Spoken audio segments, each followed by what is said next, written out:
Howdy everybody. How we doing today? Um, in the last chapter that we read of the book that we're covering, which is Real Alchemy, a primer of practical alchemy, written by Robert Allen Bartlett. So far we've covered the first 5 chapters. Chapter 5 was covering the different alchemical processes that you go through while practicing alchemy. Some are more complex and used later on, and it was really an interesting chapter, I thought. You get to chapters.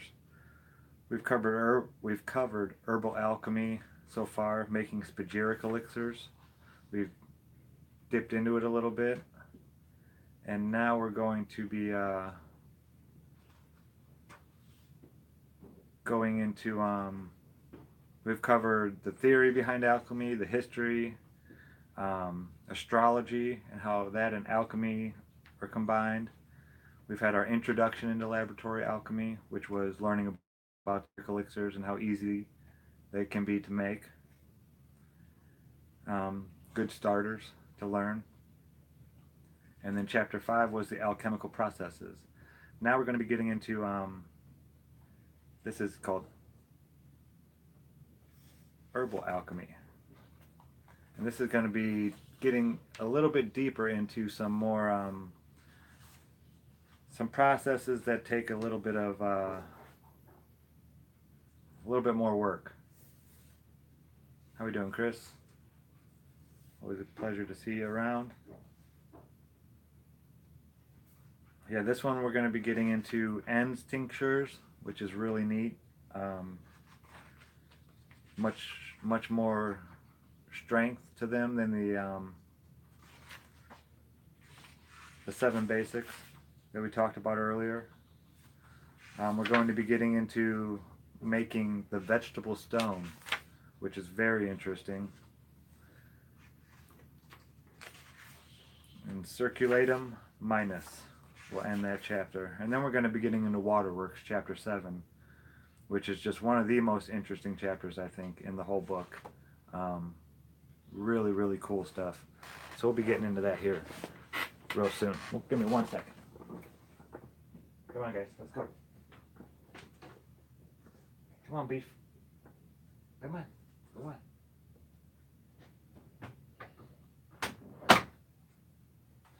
I just wanted to close the door in case the pump started running. I didn't want it to drown me out or anything like that. Oh, the garden is doing so good. I can't wait to show you guys. It's already, I picked 4 pounds of raspberries already. So here we go. We're going to get into chapter 6, herbal alchemy. Now we come to the point of actually applying these processes to prepare various spagyric and alchemical products.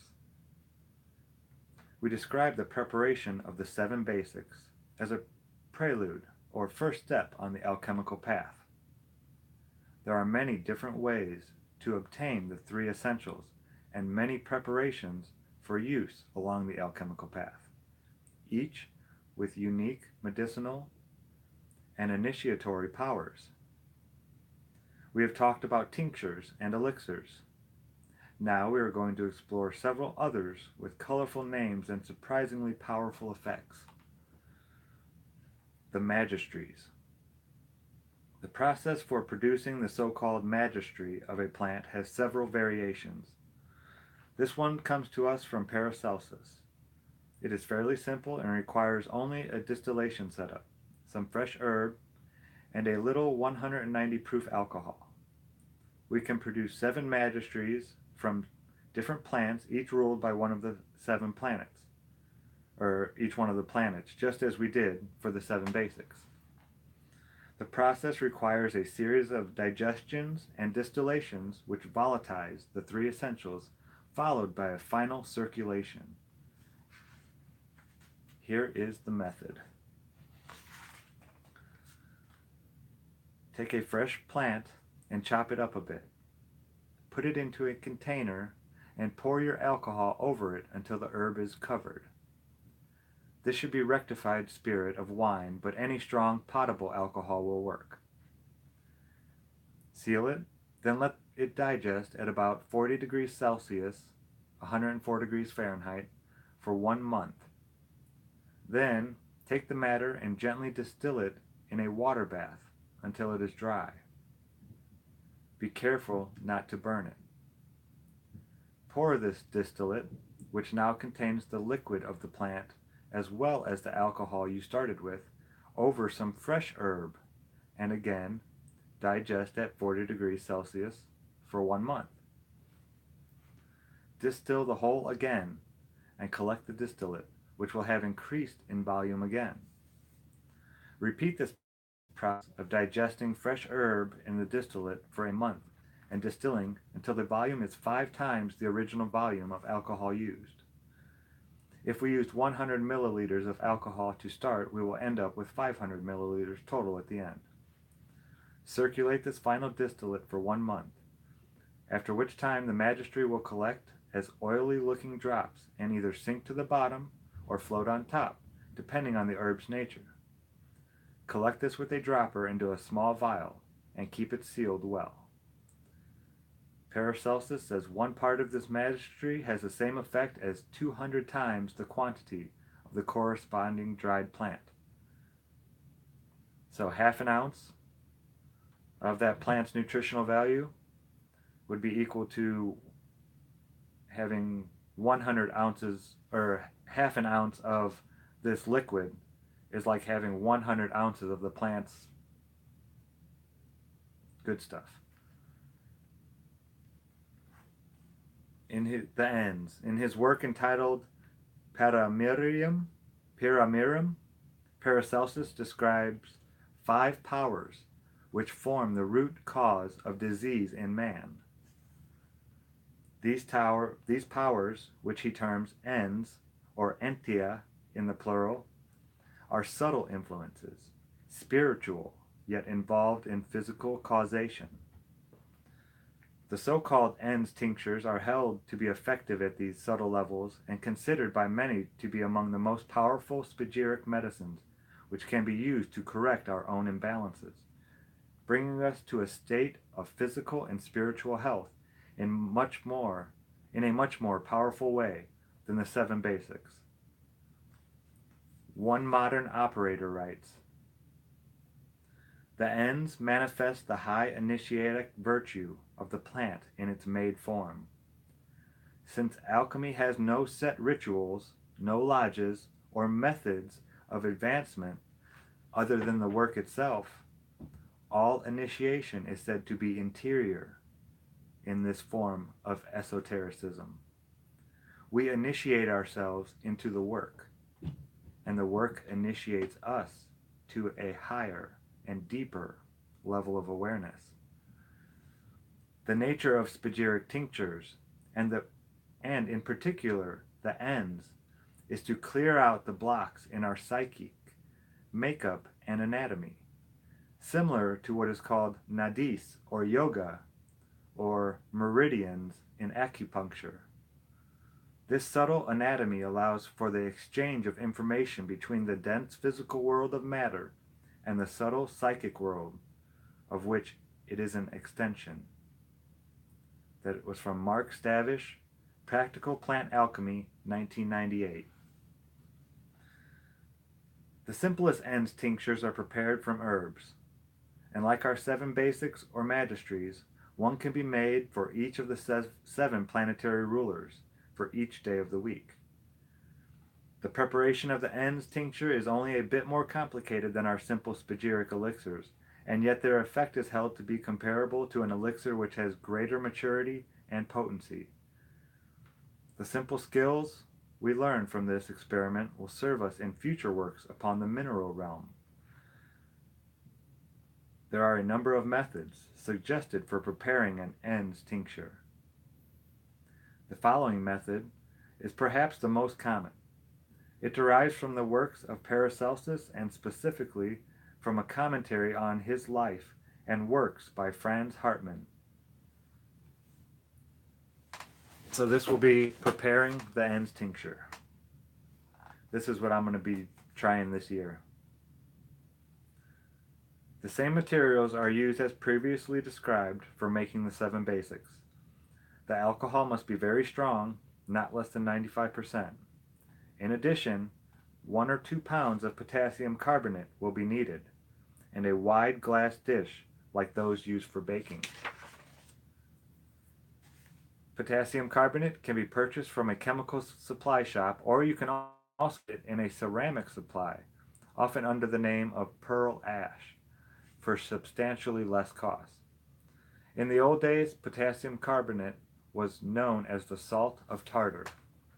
If you like, you can collect potassium carbonate the old way by leaching it from wood ashes, especially oak wood, grapevine, and fern ash.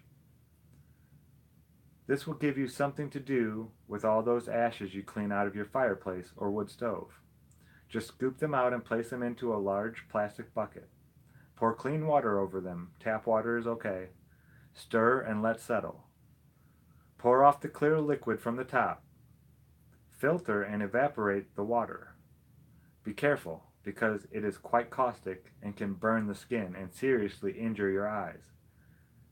It is like lye. In fact, it is lye. And they used to make soap this way. After the water evaporates, you will have a crystalline mass that is more or less white. You can set it on your broiler for a while to get it white. Let this crystalline material sit outside protected from dust and rain late in the evening until early morning, several nights in a row, and you will see that a large part of it will have turned into liquid by absorbing the moisture from the air. This is called deliquescence. Collect all of the liquid you can and evaporate the water from it in a clean dish. This will give you a crude potassium carbonate. You can calcine this, dissolve it in water, then recrystallize it several times to make it pure. This takes quite a bit of time and patience, but it is free and the end product can be used over and over again. Over time, you can gather a fairly large amount of material, which can be used for a number of different alchemical works and, in addition, gain some valuable experience in the manipulation of salts. So I'm definitely going to be trying that. Spread the potassium carbonate in a thin layer inside a glass dish, no more than 1/4 of an inch thick. Again, care should be taken to avoid exposure to the potassium carbonate and either its dry or liquefied state.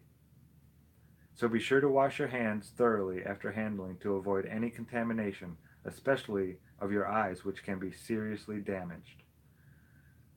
The potassium carbonate is strong enough to etch the sides of the glass container used during the experiment, so do not use anything you value.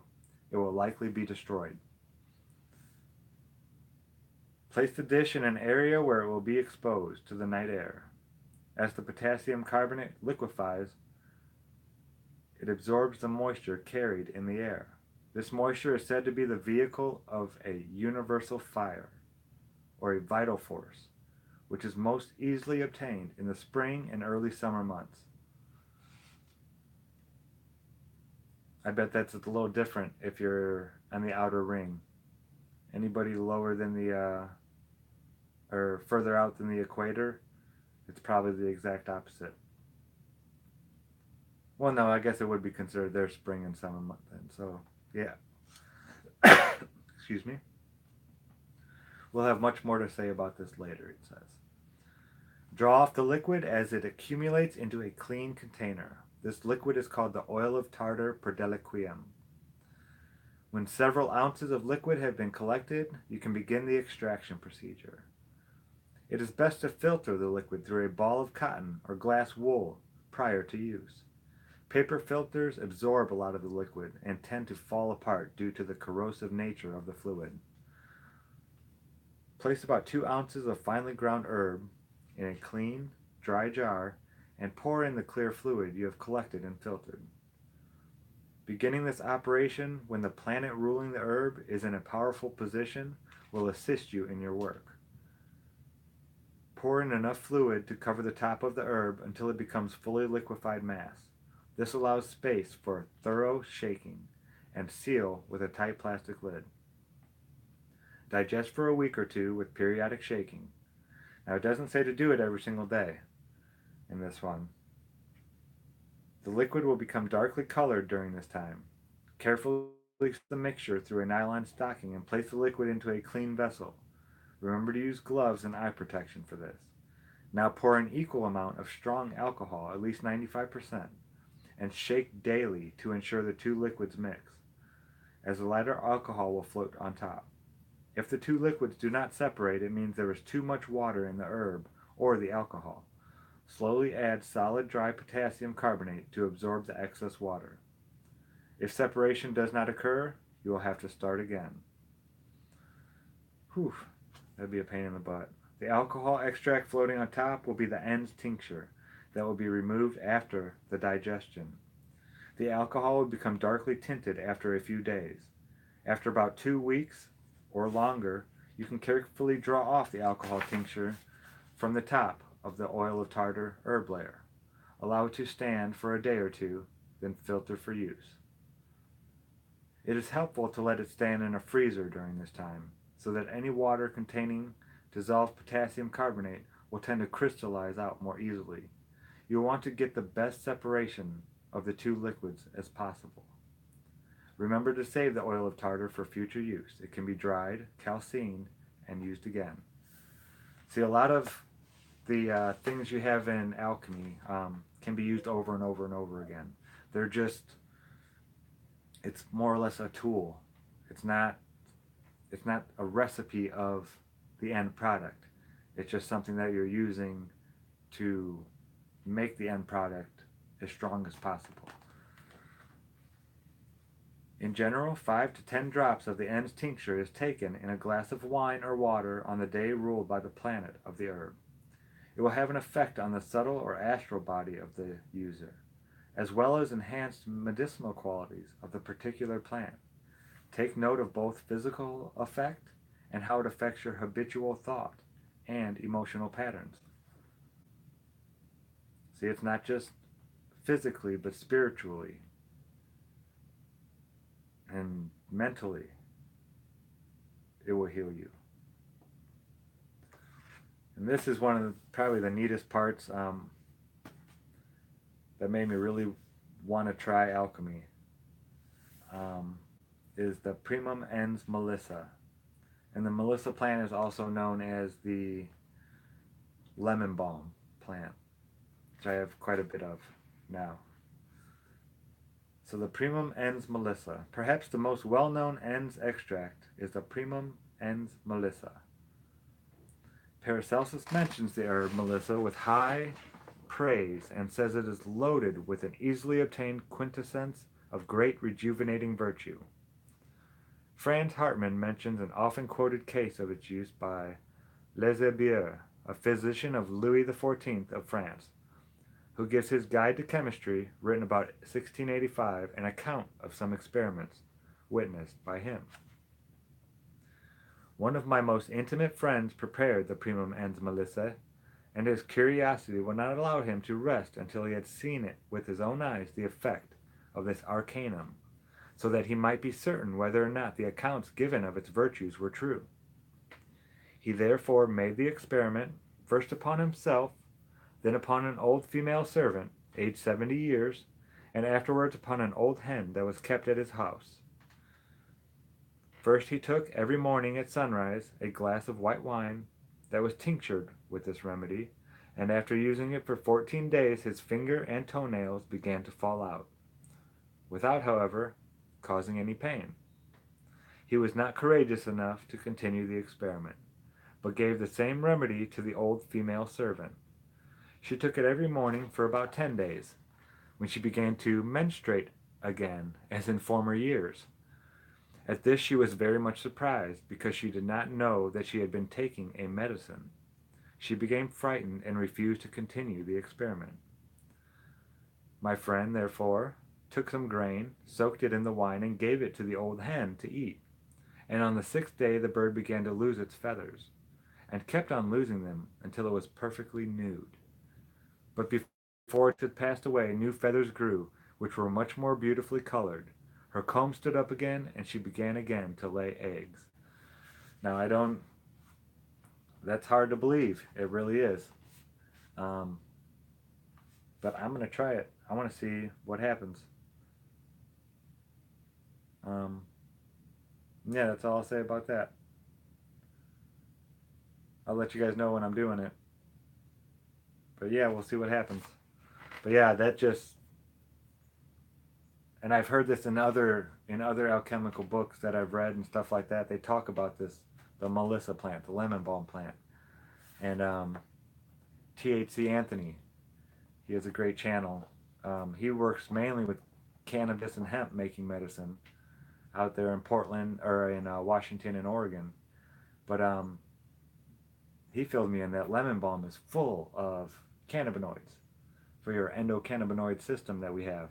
Um, every cell in your body has it, and it can absorb these things, and they grab onto good things and help heal your body. So as soon as I heard that, I was like, wow, I'm doing this. I'm going to give it a try. So we're going to see what happens. Now on to the vegetable stone. The preparation of the vegetable stone has been called the opus minor, or the little work, or lesser circulation, in comparison to the magnum opus, the great work of the philosopher's stone. In the creation of a stone in the vegetable kingdom, we seek to balance the elements of an herb in their most exalted form, which represents the true quintessence of the plant. From the effects of the stone are quite powerful, both at the physical level and at the energetic level. Like the Ens tincture, the vegetable stone is held to possess an initiatic virtue that can bring an awareness of nature's operations by opening the subtle energy flow between our interior stars. They also represent a sort of merit badge marking the progress of the alchemist's mastery over the vegetable realm and his own lower nature. Creating an herbal stone takes some time. It could easily take a year or longer.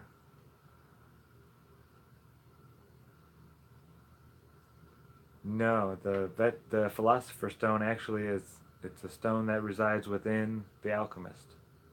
That's why it's not a stone that you can go out and find or give to somebody. It's the stone you create. It's yeah, it's neat. We'll get into it. It could easily take a year or longer, and if you do not start with enough material, you end up with only a very small amount. Plan to use 10 to 50 pounds of herbs depending on which herb you choose. Prefer plants where you can easily collect a good quantity of essential oils and that provide ample amounts of salt after calcination. The method we are going to examine provides the basic operations common to many of the ways of making a stone. There are many variations possible, and the actual process that you will use will be uniquely yours. That's what makes alchemy so awesome and amazing, is that, hey Richard, is that there's no set way to do it. It's the way you do it is that's how you put yourself into it. You can do it half-ass and it can turn out half-ass, or you can really, put a lot of love and care and just, it's like you can water a plant, or you can water a plant and you can sing to it. Hey, Josh, how we doing, man? And I guarantee when you water that plant, it'll live. But when you water and sing to it and talk to it, it can do so much more. It'll So it's all about how much you put into it. Okay, it may be called the little work, but it does take some work, and this method is most often successful. The first part of this work is the separation and purification of your three essentials. Ideally, you would steam distill out the essential oil, then ferment the plant and distill out the alcohol, followed by multiple redistillations to obtain a very pure product. The remaining plant residue is calcined and the salts obtained by leaching. This will give you the salt of salt. The liquid remaining from the fermentation and removal of the alcohol is evaporated and calcined also. This will provide the salt of sulfur, which can also be obtained by leaching the calcined residue, as we mentioned earlier. The solar fire can be increased in the salts by setting them outside at night to deliquesce. Leaving the salts to dry in the sun in this way, as they crystallize, they absorb and trap more of the sun's energy. Take the salts inside and grind them fine. Then place them into a Pyrex dish. Place the dish into an oven at a temperature of 200 to 300 degrees Celsius. Now that's hot. Celsius, I'm not even sure. 120 degrees Fahrenheit is only 50 degrees Celsius, so I'm not sure what it would be Fahrenheit. It's very warm. This roasting of the salts causes their pores to open, as the old artist would say. Wow. Take the still warm salts out of the oven and place them in a warm mortar. Grind the salts fine again. Pour the salts into a vial in an even layer. Pour enough of the essential oil over the salts so that they are just saturated. Seal the vial and place it in an incubator at 40 degrees Celsius, about 104 degrees Fahrenheit. There the salts should remain undisturbed for a week. So you don't shake them, you don't do anything with them, you just let them set. On the appropriate day of the following week, check the salts. If they have absorbed all of the oil, add some more. When the same amount of oil remains on top of your salts as you put in a week before, the salts have taken up all that they can hold. Begin adding your alcohol in the same manner as you did the oil. Keep the process up until no more alcohol will go into the salts. When this is done, your stone is finished to the first degree. You can increase the virtue of your stone by grinding it and subjecting it to a gentle distillation and calcination of the residue. Grind the salt again and return the distillate to them with additions of fresh oil and alcohol as needed. You can repeat this process several times, and in the end, you will have a powerful medicine.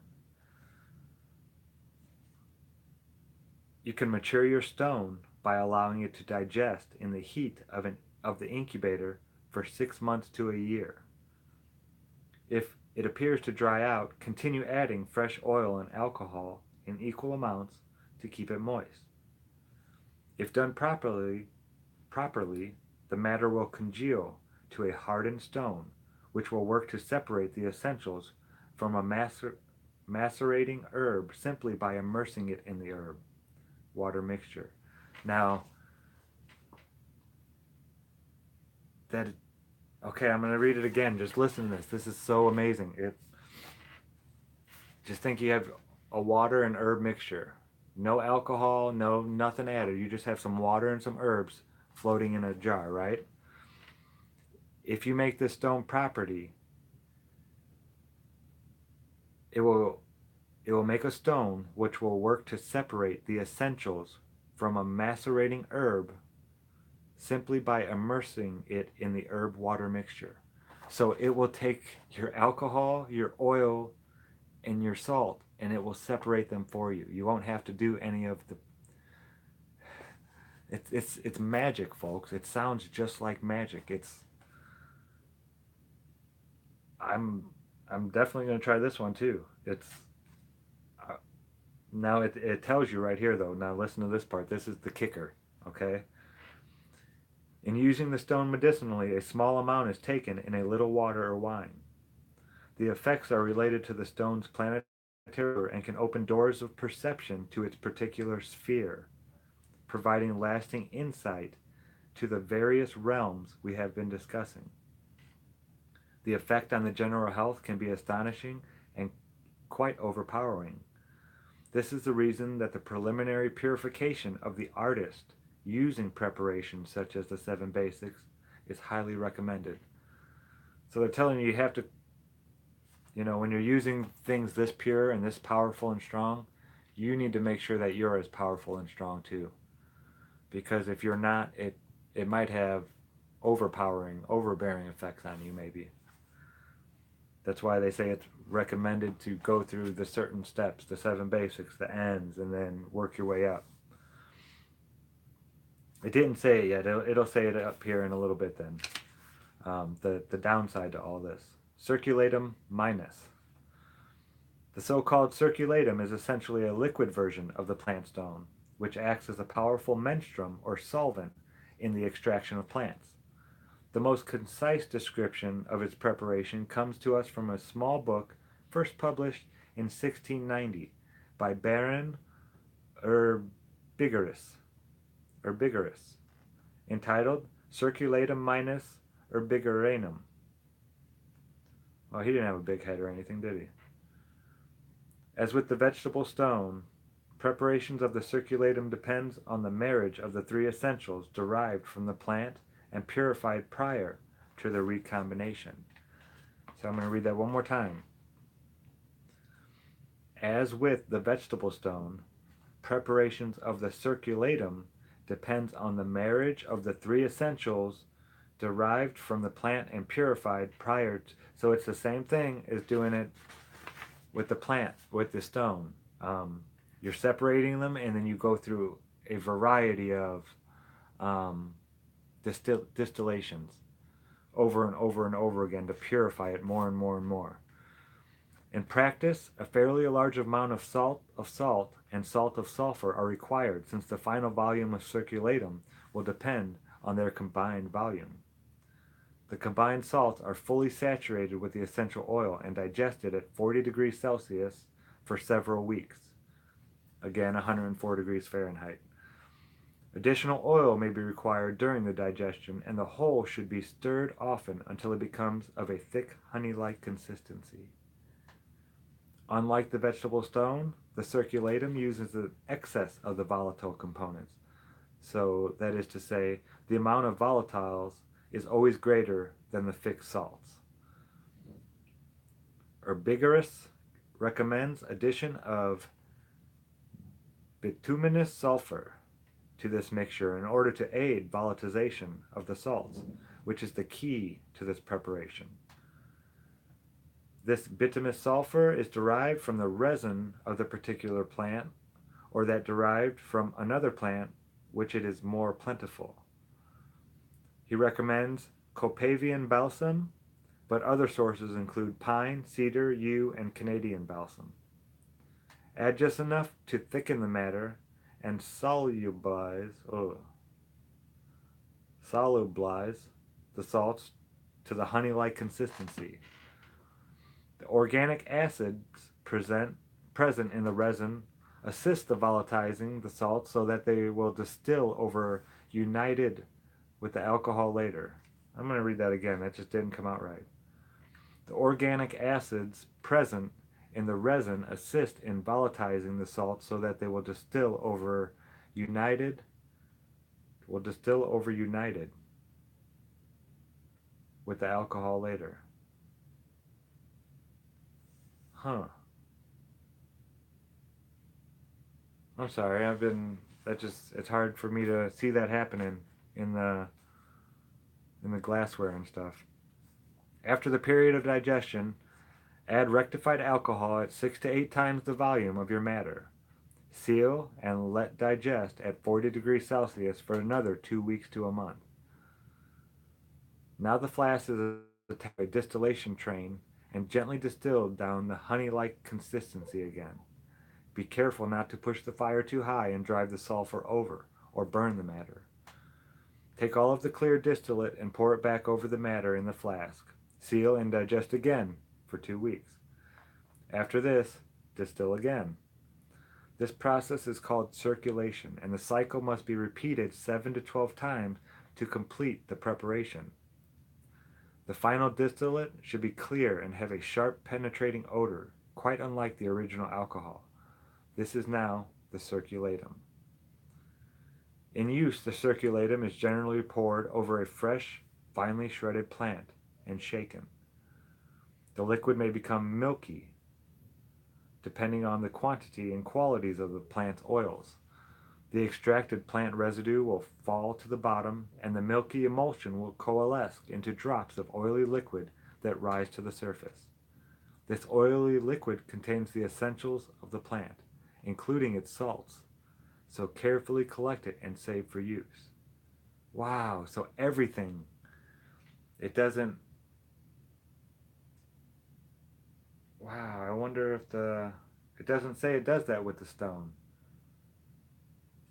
It says all of this will turn into this oily liquid that is containing everything, your salt, your sulfur, and your mercury. All of your essentials. Wow. The circulatum is then recovered from the residue and gently distilled for use in other extractions. Its power is said to be increased the more it is used. Again, in alchemy, a lot of things are tools. These chemicals are known as tools, and they're not part of the end product. You can keep using them over and over and over again. Very cool. And now this chapter will be chapter 7. This might be my favorite chapter. Again, I want to just mention one thing here at the end when he said it must be repeated 7 to 12 times to complete the preparation. That's distilling it over and over again. And remember what that's doing is it's going through the cycle of life and death and then rebirth. And then it goes through life and death and rebirth over and over and over again. In alchemy, it's evolving it. By having that many life cycles, it becomes evolved and therefore full of more wisdom. And when you're doing these things, they say when you speak to them and things like that, it's better. Every time you do it, remember, every time you distill something, it's a new being again. So you have to treat it like it's a new being. Let it know what you're doing. Let it know why it's there. The more you tell it, the stronger it can be for you. The more information you give it, the better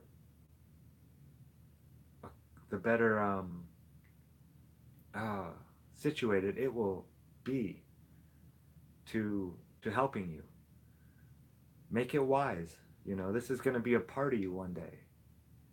So become friends with it. This is, like I said, when you have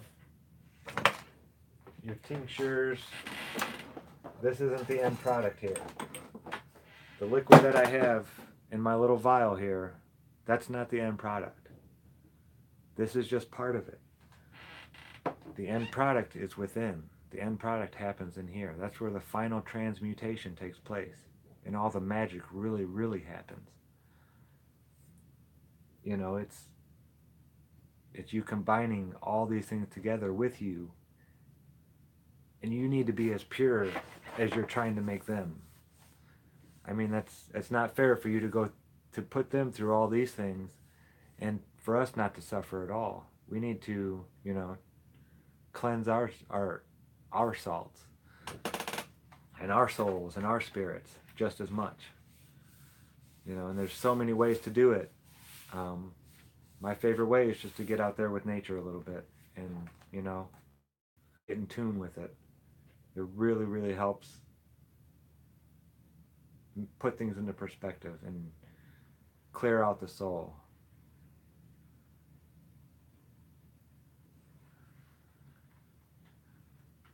Oh, okay, cool. Yeah, exactly, Richard. Um, the 432, I mean, I wonder what I speak at. I wonder what most people speak at. Or if we speak, when you're mad, maybe you speak at a certain frequency. But when you're loving and caring and you're wanting to,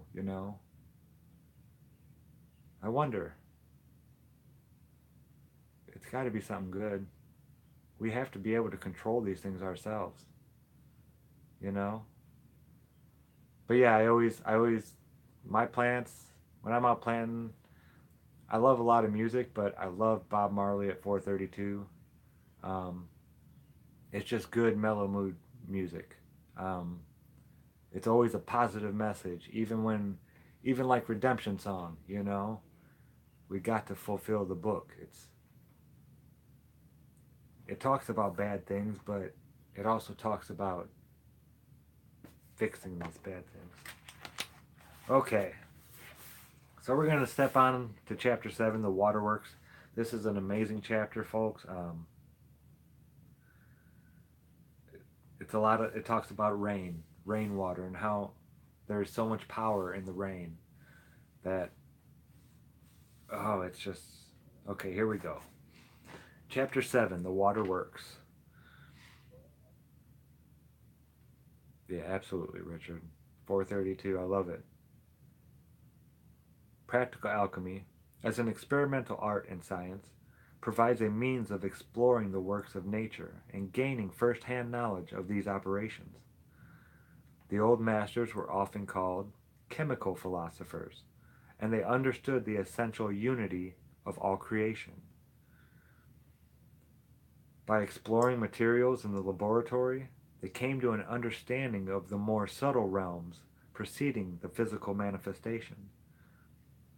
Aside from the quest for the Philosopher's Stone, there are many interesting paths to explore, and each one sheds light on another as we learn to work with nature. The alchemist provides nature with the proper materials and conditions, then nature is all too happy to bring them to their fruition. As one sage wrote, nature and art must assist each other to perfect the works. Art operates without, and nature within the glass. That's from F. La Fontaine. Curious Aphorisms Concerning the Universal Salt of Nature, 1797. Volatile and fixed solvents. We spoke of the initial division of the one into a volatile, spiritual aspect and a fixed, material aspect. The sulfur exhibits the fire and air qualities of the volatile aspect, while the salt exhibits the water and earth qualities of the fixed. Now remember, sulfur means the alcohol in the plant realm, and fire is your strong nuclear force, and air is your electromagnetic force. So, I might have to think about that for a while. And those are the volatile.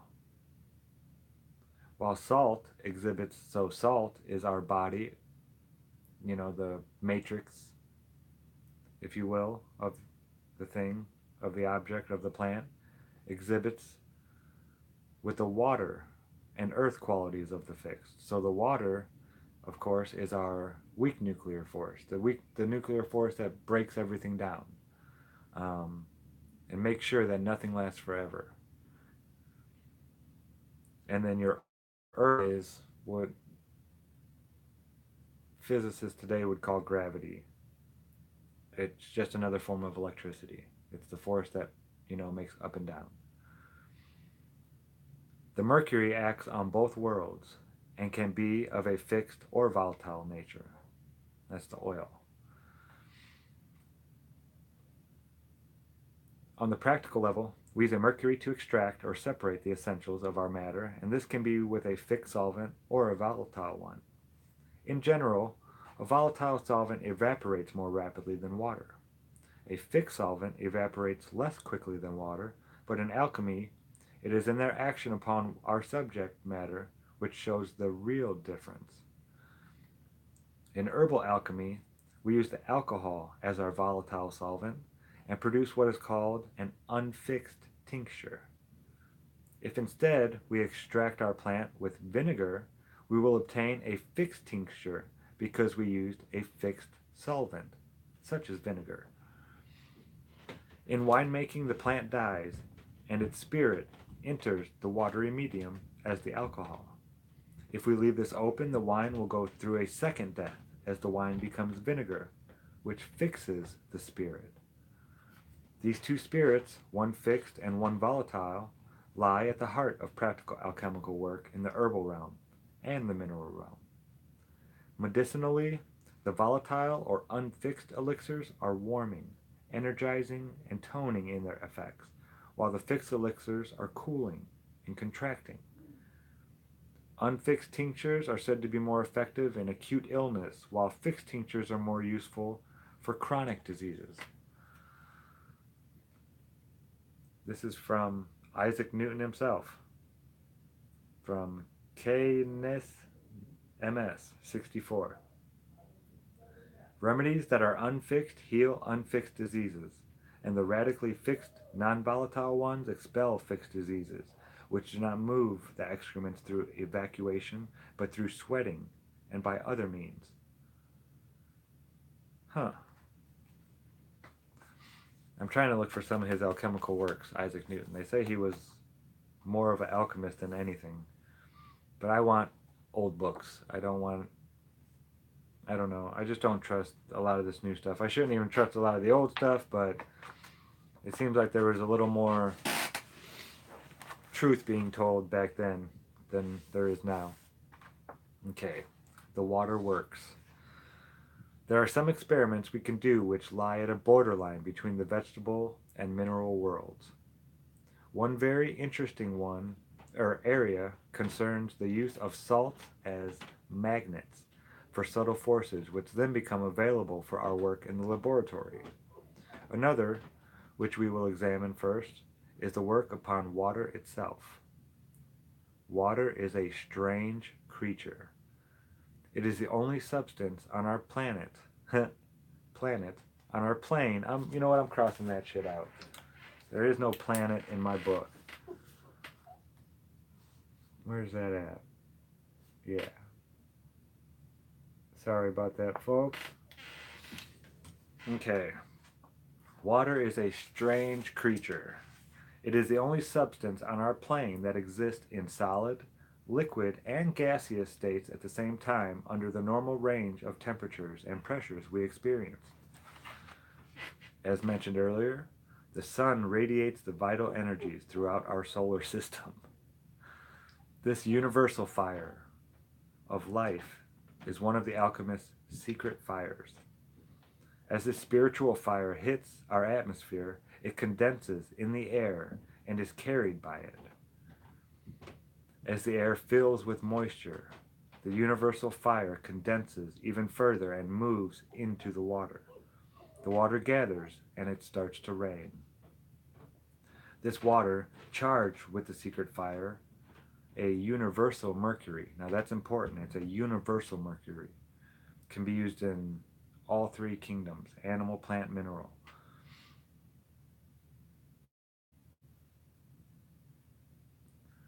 This water, it's a universal mercury. This water, charged with the secret fire, becomes determined for use by a particular kingdom when it hits the earth. Now that is very cool. So, if it falls on plants, it is determined to the vegetable kingdom. If touched or drunk by man or animal, it is determined to the animal kingdom. And if it strikes the earth, it is determined to the mineral kingdom. So, that's just so hard for me. Every time it's raining, wow. Whatever that hits determines what that raindrop's fire is going to become. Whether it's going to become a plant, an animal, or a mineral. Right there. That's hard to believe. It is. I don't know if, I don't know. We'll see. I don't know if you can ever really, well, we'll see what they say about it and how we can experiment with it, shall we? This is from the Golden Chain of Homer. Or what? Wait, no, it's not. It just says, the Golden Chain of Homer provides one of the clearest descriptions of this process.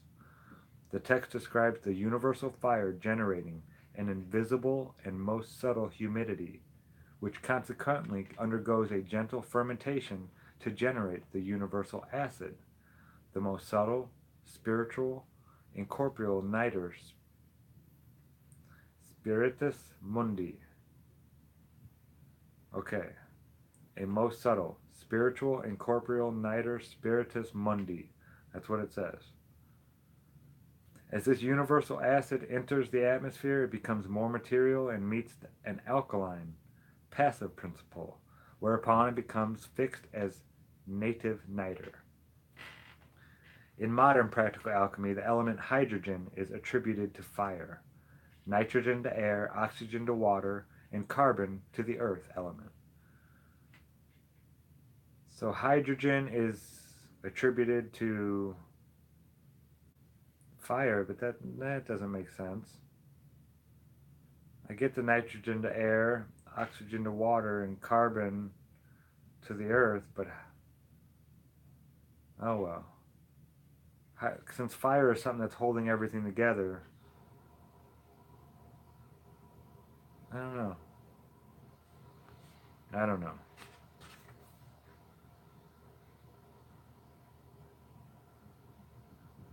The other material elements of the respective periods in the periodic table share these qualities as well.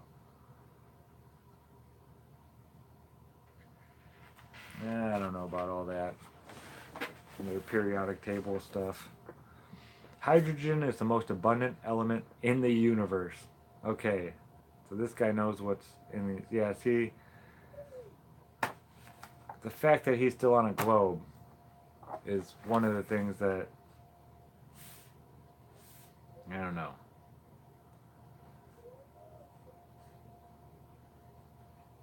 But the word universe is really just a single spoken phrase, a line of words. Hydrogen is the most abundant element in the universe, and a true first matter. And it is the first carrier of the fire, while nitrogen possesses the most oxidation states of any element, and is said to coagulate matter. These two form the fire and air group, which the ancients called alkali, or NH3 ammonia, and later become the matrix of the ammonium, the NH4, or salt, ammonium salts. The second group of atmospheric constituents in the acid niter group are fire and air. In the water group, H2 and O2 form which niter originates, the acid niter. HNO3 is ammonia to which the elements of water has been added.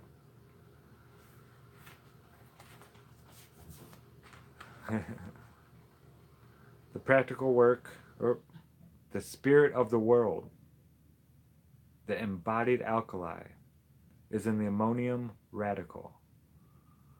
This is often called sal ammoniac, and is deposited as rain, snow, dew, and hail over the earth. It is carried in the water as the salt of dew, or ammonium nitrate, at about 0.5 to 4 grams per ton of rain. Wow. The practical work mentioned in the Golden Chain of Homer provides a method of capturing the universal seed of nature and determining this seed and growing it to its ultimate perfection using only rainwater. Now, when you think about 4 grams is, let's see, I don't have any salt or anything here. 4 grams isn't a whole lot. It's, you think of a pound has 16 ounces, and every ounce has 27 grams. So it's very light. And you're talking about a ton of rainwater. Now, water, you think of, say, a 5-gallon bucket. We'll have, that's about 54 pounds, I think, that volume of water.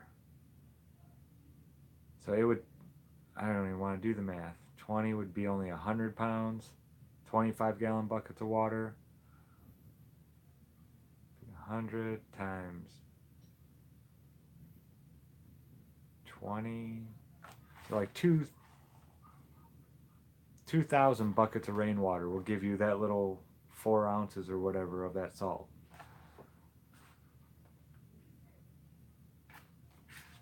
That's a lot of work right there. Okay, here's the process. We begin by collecting rainwater. This is done in a special way. First of all, this operation is best performed during the spring when the sun is in Aries, Taurus, or Gemini, and thunder showers are preferred since the lightning fixes more nitrogen in the air. And secondly, the rain should not touch metal, the earth or plants or animals, including human contact.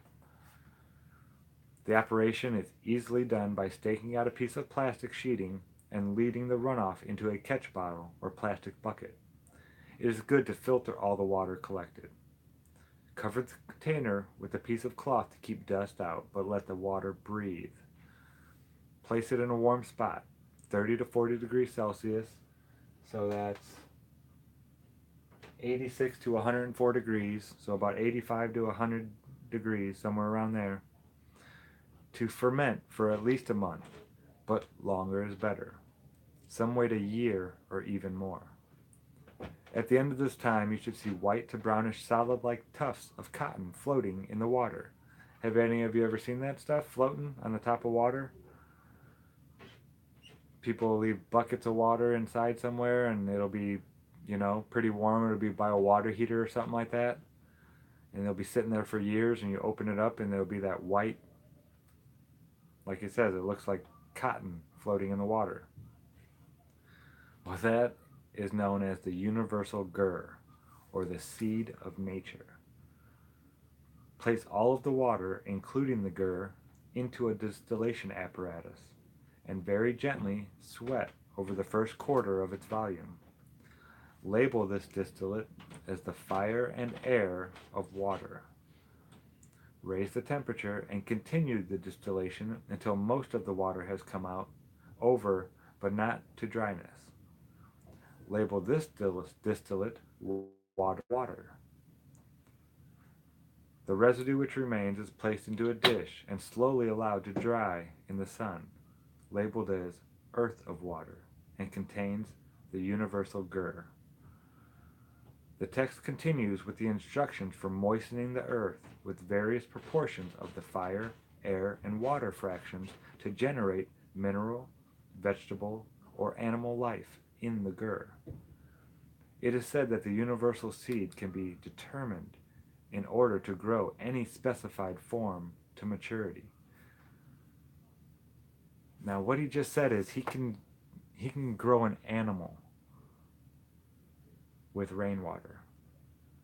That's what this book is claiming. Now, a plant. He can grow a plant with rainwater just by the right proportions of the fire, air, and water fractions of the stuff that we made. It can be determined. Wow. All of nature comes from seed. All of nature. Everything out there comes from seed. Alchemy has often been described as celestial agriculture. Wow. So when these ancient, I don't know how a lot of them talk about the first beings that were ever made, but them coming from the earth, I mean, it kind of means a lot more after you read stuff like this.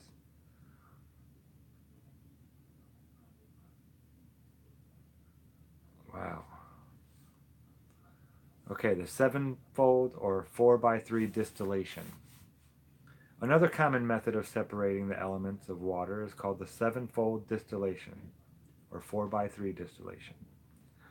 The fermented water is first distilled gently into 4 equal volumes. The first quarter to distill is labeled as fire of water. The second quarter is labeled as air of water. Next comes the water element, followed by earth. Again, the distillation is stopped before dryness, and the residue is dried, then labeled as the gur. Now take each collected quarter in turn and distill it into 3 parts, which come over in the order sulfur, mercury, and salt. For example, the fire fraction is placed into a still and gently heated. The first third to distill over is the sulfur of fire of water. The next third is mercury of fire of water, and the remaining third is labeled salt of fire of water. Okay, I kind of get it. So the first thing when you're distilling these things would be the sulfur or the alcohol, because it evaporates faster than water, right? And then you have your mercury, which is like your oil, your souls, and that will evaporate faster than your salts. So that would be the next thing to come out. And then the remaining third is just labeled as salt because that would be, I get why they're doing it, okay. At the end of this process, you will have 12 fractions representing the body, soul, and spirit of each of the 4 elements. These 12 fractions can be, but see, all you're doing is taking the same water and you're just naming one fire and naming one air and naming one earth and water. That they're not different in my eyes, you know, they're still all the same. These correspondences are properly derived from the cardinal.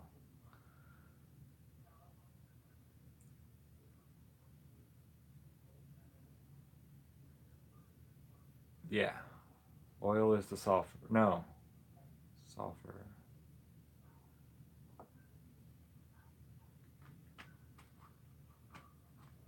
Yeah. Oil is the sulfur. I had a brain fart there for a second. And mercury is the alcohol. Okay. These correspondences are properly derived from the cardinal, fixed, and mutable signs of each element. Cardinal relates to the fiery sulfur, mutable to the meditating nature of mercury, and fixed to the principle of salt. For example, our fire of water was distilled into the following thirds: sulfur of fire of water, Aries; mercury of fire of water, Sagittarius; and salt of fire of water, Leo.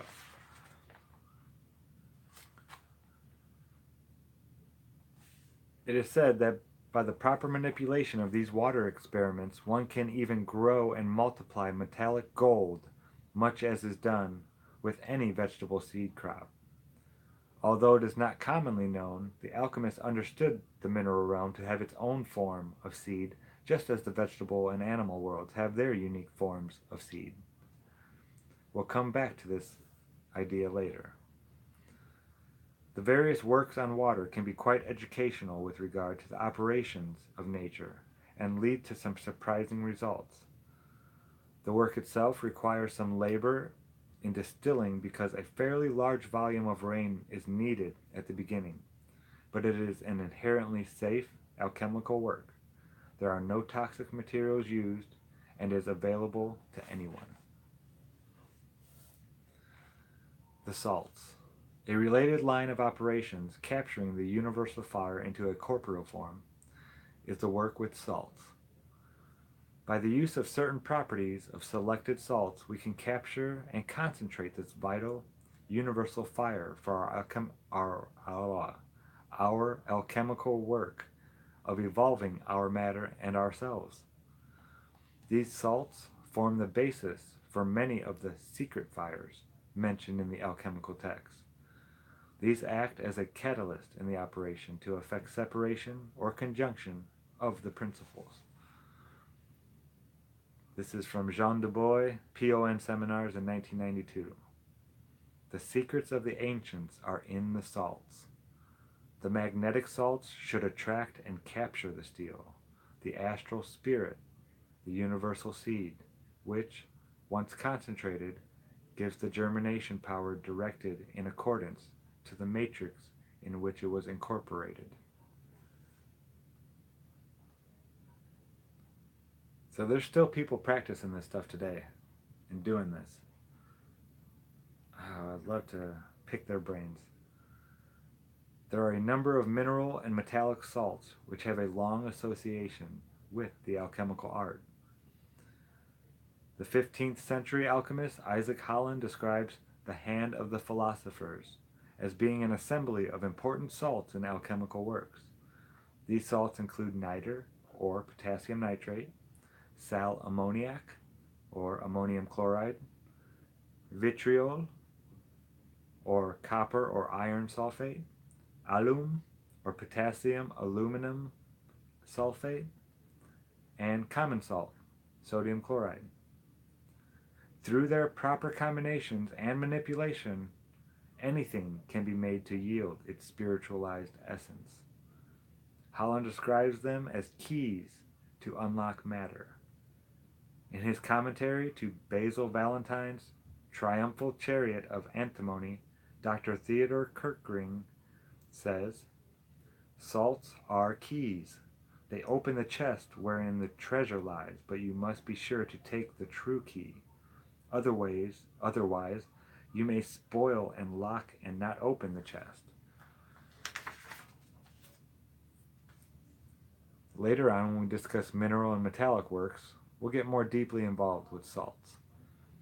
For these beginning operations of capturing celestial fire, we will examine several common salts and how they are used in this process. In each case, it's the salt's ability to deliquesce in the air that is utilized. So it's the ability for salt to be broken down and then recrystallize again in the air, and it kind of grabs this power out of the air as it's amazing how when you think of it all working on these different levels, it all starts to make a neat pattern, and a puzzle kind of forms together for you. Okay, this is from Hermetical Triumph, 1723. Does not have an author. Few persons know how to extract from the rays of the sun or of the moon. Okay, stop. I'm going to stop there. The moonlight also. You can extract things from the moonlight. It's 1723. Okay. Few persons know how to extract from the rays of the sun or of the moon. The means to make this water to descend from the heaven is truly wonderful. It is in the stone which contains the central water, which is indeed one soul and the same thing with the celestial water. But the secret consists in the knowing how to make the stone a magnet to attract, embrace, and unite this astral quintessence to itself. The salts are magic. They're able to grab this stuff right out of the waters. And then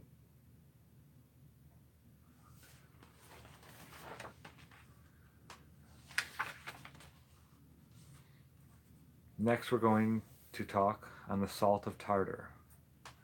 We talked about this when we described the process for creating the ENS tincture. The salt of tartar is potassium carbonate derived from the calcination of wine tartar or plant ashes, and provides an easily obtained starting material for many works.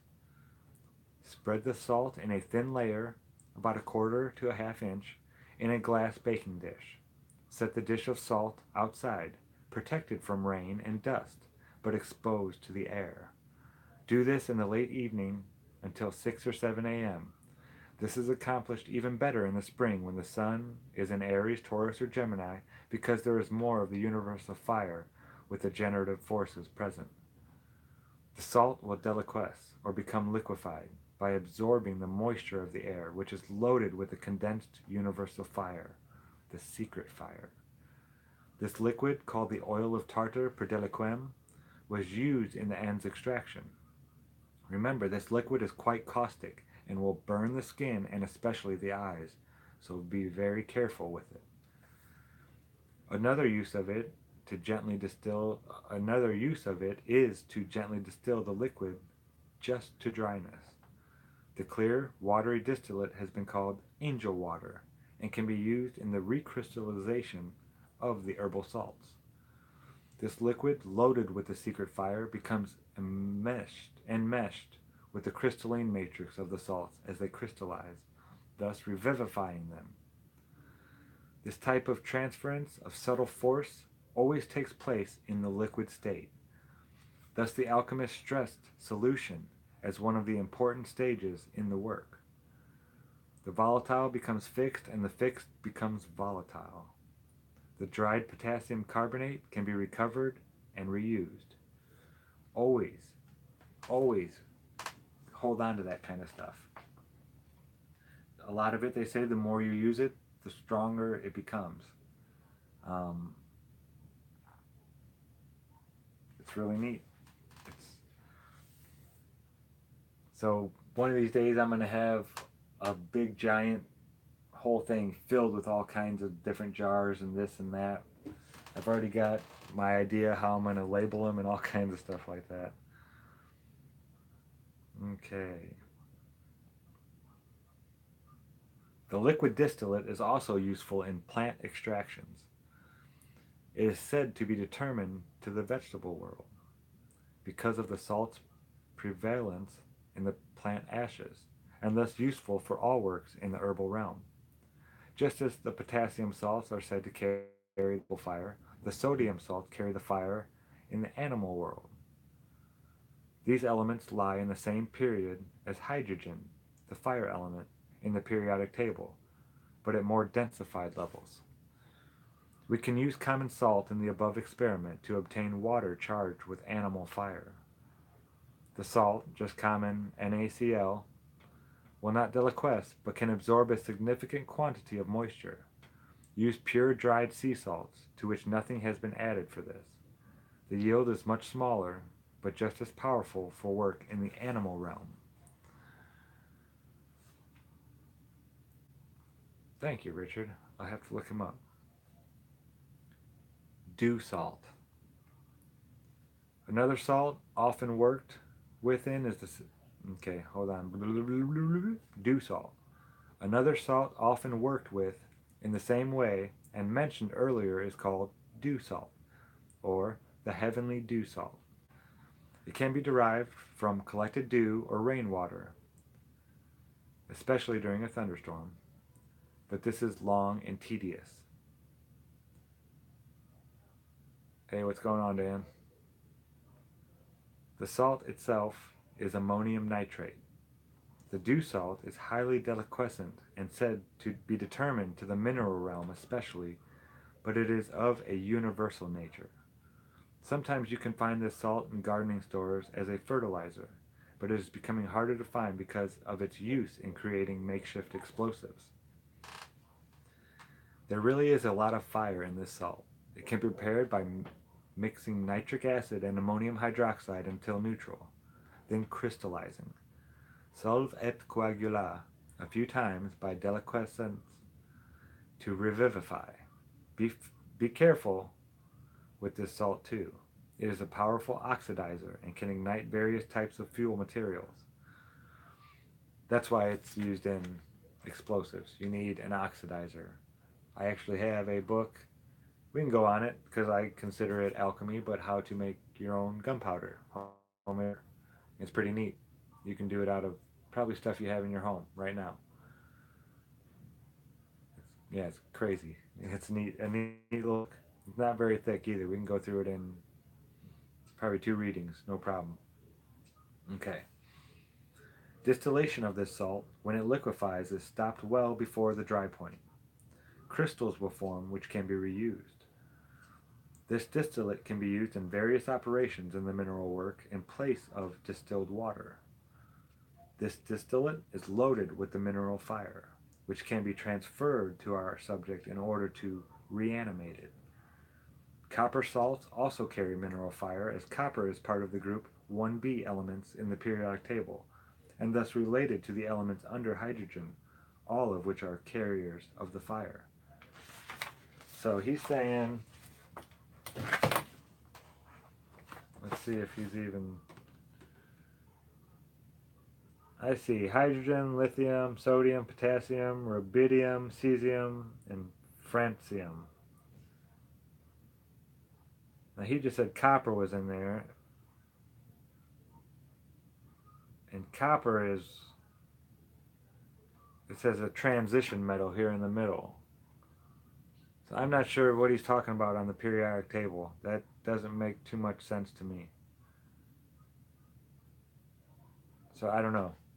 Um, Again, he's living on a planet, so we'll have to cut him a little bit of slack. The butter of antimony. The last salt we'll mention in this category is antimony trichloride, also called butter of antimony. Properly, this belongs to the mineral works, so we will only mention its use at this point. The preparation and use of this salt is much more difficult and dangerous than any of the salts previously discussed. When it is prepared, it has the color and texture of butter, hence the name. However, it is toxic and very corrosive, so it requires some skill and practice to work with safely. The butter of antimony has a ravenous appetite for the moisture in the air and will deliquesce even on a hot, sunny day. The water distilled from it is said to carry a truly universal fire, which can be set up to operate in any of the three kingdoms. Well, that stuff does sound kind of dangerous. The archeus of water. Some operators combine the above methods to produce a reconstituted water called the archeus of water. It is an evolved form of water with surprising medicinal effects. The water obtained by deliquescence of a salt is loaded with fire and considered the male, sulfur, or sun aspect, while the rain or snow waters are considered to represent the female or mercury or lunar aspects of the celestial waters. A quantity of collected rainwater, the female, is impregnated with the distilled angel water, the male, then allowed to ferment for at least a month. After fermentation, the water is separated using the 4x3 distillation described earlier. Once the 12 fractions of water have been obtained, the process of recombination can begin. Starting with the fire element, equal volumes of the sulfur, mercury, and salt fractions are combined, then allowed to circulate for several days. Let it cool, then let it aside for later use. Repeat this process on each of the remaining elements until you obtain the 4 elements in their reconstituted form. Now combine equal volumes from each of the elements and allow them to circulate for a week to a month at about 40 degrees Celsius, 104 degrees Fahrenheit. Notice we did not use the gur in this preparation. The resulting celestial water is called the archeus or first being of water and cannot be used as a solvent for extractions in any realm or as a healing water on its own. The archeus represents a universal mercury and can be determined for operation in any of the 3 realms by adjusting the relative proportions of the 4 elements during its preparation. The 4 elements of water should be present in each archeus, but not equally as we did above. If the earth element is predominant, the archeus will be determined to the metallic realm. If the element of earth and water predominate, the archeus will be determined to the mineral realm. Water and air predominate will determine to the vegetable realm, while fire and air will determine the animal realm. The mixtures are circulated as before, then they are ready for use. The dry gur we collected is placed into a flask, then moistened, impregnated with archeus. Close the flask and digest. 40 degrees Celsius for vegetable works, or up to about 90 degrees Celsius for mineral works.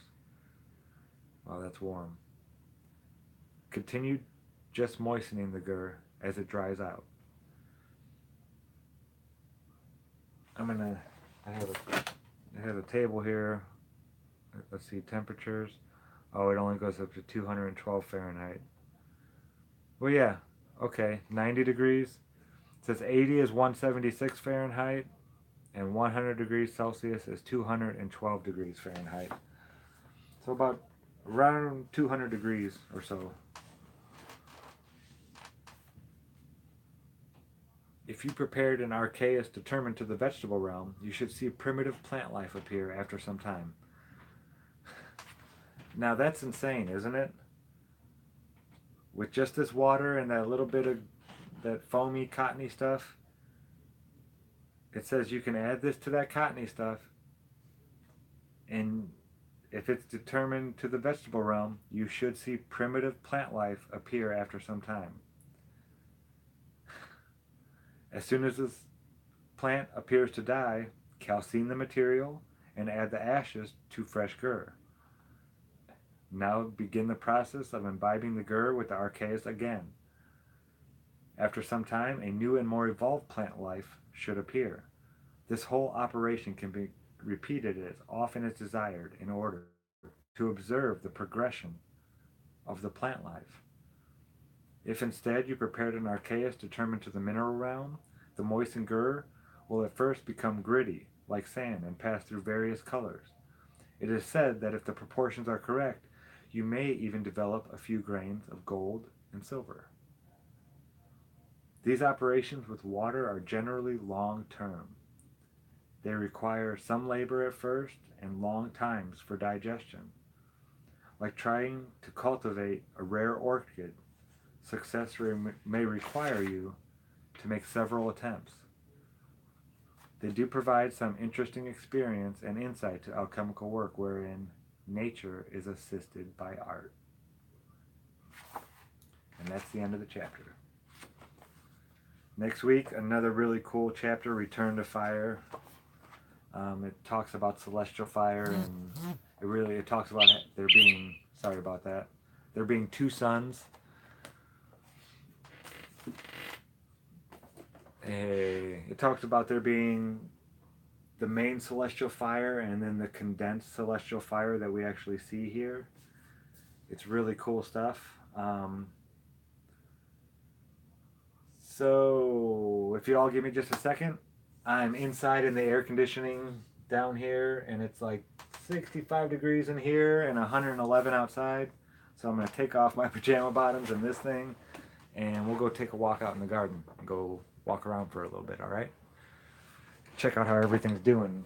I have been so blessed so far. I'm really, my plants are all thriving. I've been so fortunate. The animals have been real kind. They haven't bothered any of the plants when they were real young or anything like that. I already have zucchini. I have some squash that are ready. Probably some, I picked 4 pounds of blackberries yesterday, black raspberries.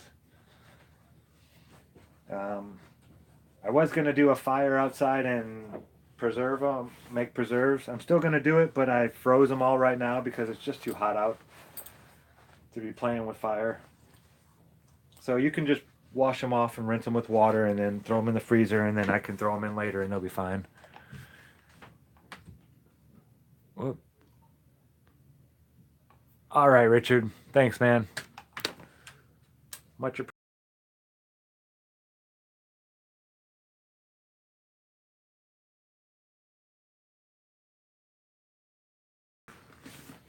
All right.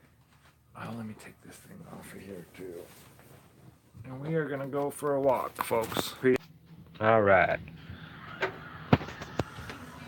Oh, sorry about that. Look at that little kitty. I don't know if you can see him. Are you just hanging out here, baby? Okay, I'll get out of your face.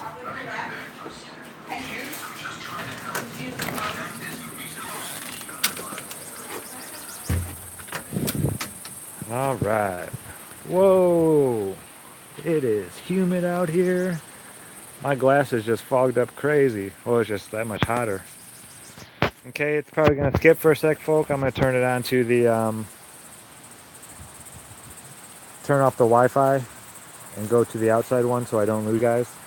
So it'll skip for a second. I'll be right back. Yeah, you being a good girl? No. Is that why you didn't answer me? You being out here being mean to all these birds? Yeah, my baby girl. How you doing, huh? What are you saying? Yeah. Okay. Okay, come on. You want to go for a walk? Let's go for a walk.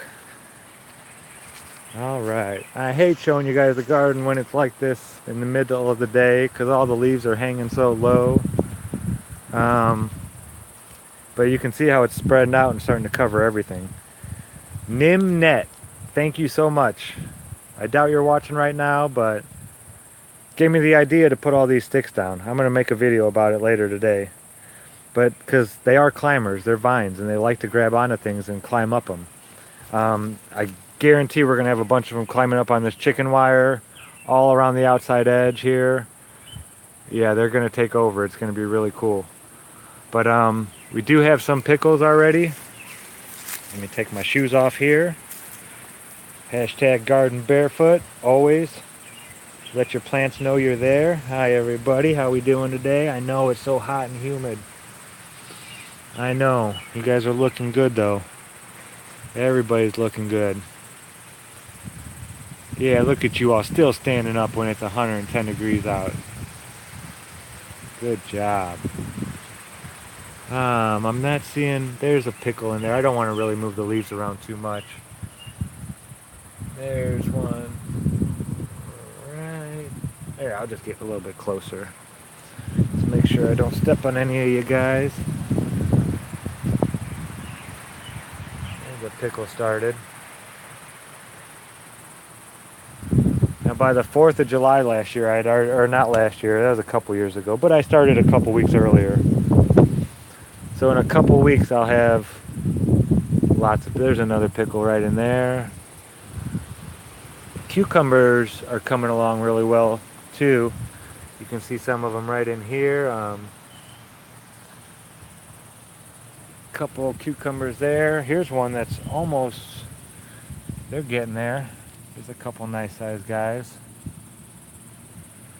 This plant's actually doing real well. He's got a few cucumbers on him.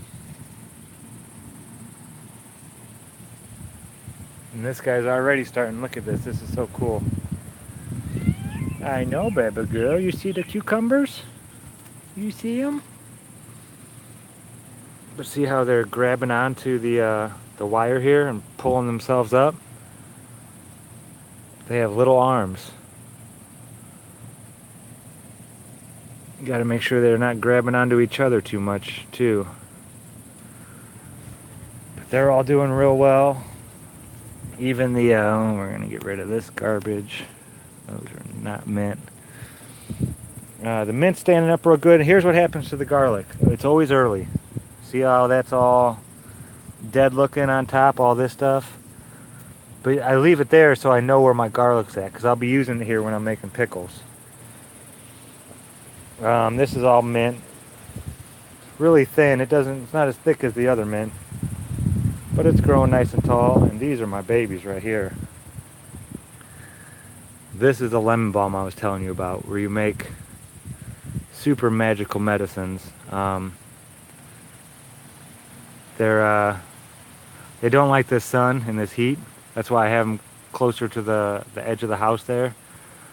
They only get about maybe 5 hours of sun. And that might even be a little bit much. But I keep them really good. They've taken. They were looking rough for a little bit, but all of them look really good. In the afternoon especially. They're all standing up. They're still standing up in the middle of the day, which is just rare when it's this hot. Like I said, 110 heat index. And we're going to come on over here. Actually, we'll go this way. Come on, baby girl. I'll come with you out here. Let's go. You coming? I better get my shoes. I live on a big giant sand dune, and we get these, we call them Texas sandburrs. We just call them Texas because they're so big, but they get thorns on them that are as big as my thumb. As long as my thumb, and they're real thick. I've stepped on too many of them, and I've learned. So we're going to head out here. I love walking in these shaded pine trees here. The mulberries are still producing.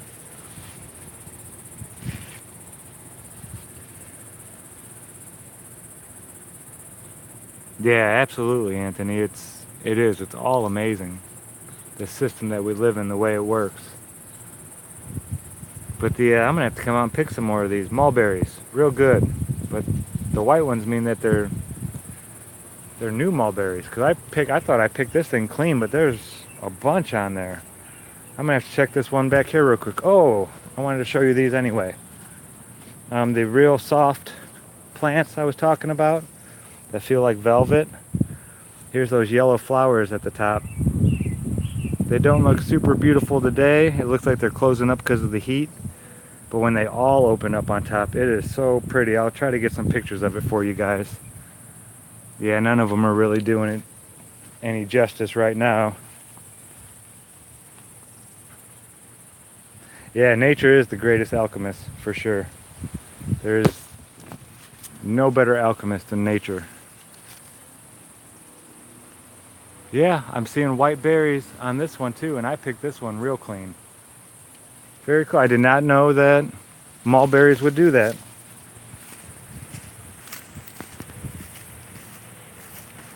Boiling, condensing, yep. It's going through life cycles. How we doing, buddy? Miss you, pal. The polk that turned, remember last week how it had just a little nib of the white thing starting? Now you can actually see the berries starting to form on it. Where's that? There we go. Those little berries right there means that poisonous now. You don't want to eat it. I picked a lot of these berries yesterday. None of these berries were here anymore. The black looking ones. Let me see if I can. All these dark berries. I mean, I picked every black one that we had yesterday. And now it looks like there's about just as many that have turned today. Well, hello there, beautiful. Yeah, what'd you say? Yeah, you want to go inside? Are you hot? Yeah, okay. Can I, right now? Okay, I'll do it right now. Let's go. Come on. Okay, where you going? You're taking me away from the house. Getting in the shade? Your paws hurting? Yeah, okay, we're gonna get you inside here. Right now, baby. And then back here, picked a lot of berries already, and it looks like there's a bunch more there. Okay, come on, baby girl. You want me to carry you? Your paws hurting? Okay, okay, come on, baby. I know. It's okay. I got you. We're gonna go inside. You can go down in in the lab, okay? You wanna go in the lab? Little bother you in there, huh? Yeah, I know, baby girl. I know, honey. I don't know what you're doing out here all day. It's so hot. What are you thinking? Huh? Sorry, folks. I just don't want her to be out here. It's very, very hot. She's been out here all morning. We have kittens running around that aren't hers, and they get on her nerves. So she stays outside a lot. But, yeah, it's too hot for that. We'll let you get down in the room, okay? Come here, baby girl.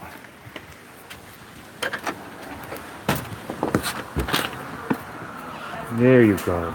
Okay. All right, folks. Sorry about that. I just had to get her in the house. I'm gonna walk over here to the other garden. There's the old, hey, maybe I should measure this right now. Yeah, you know what? We're gonna do a live experiment right now. It's just about time. We'll see if the sun is lined up where it's supposed to be with the data that we got a couple years ago. Let me see here. It's going to take me a second to find it probably. I know I have multiple copies. No? All right. So we are going to do a live experiment. Kinda. Well, just a checkup on the experiment that I've had going for years now. Okay, so what we're going to be looking at is, if you guys aren't familiar with this experiment, what I did was I put 2 poles in the ground right here, and I marked them when the shadows were lined up and when where the sun was supposed to be. Oh, this shadow isn't going to get far enough to be directly due south at that time, according to the U.S. Naval Observatory. And the interesting thing is that every year it's always within a couple tenths of a degree. It never really changes. So today is July 1st, I think.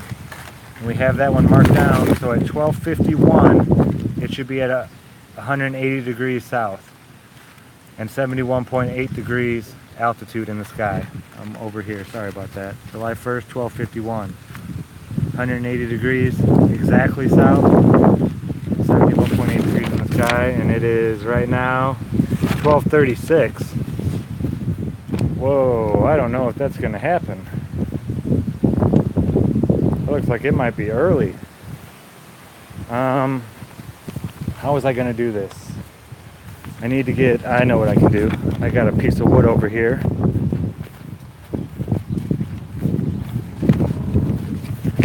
Yeah, this is going to work out okay. There's that squash plant. Monster. What is this? Garbage. So at 12:51,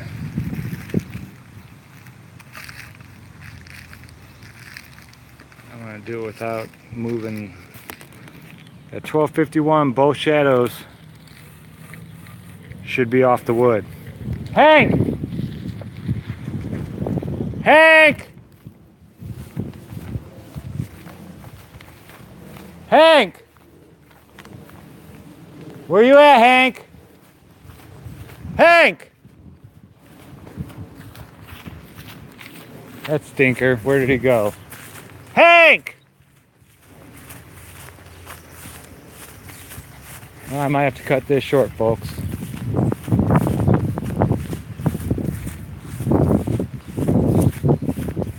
Hank!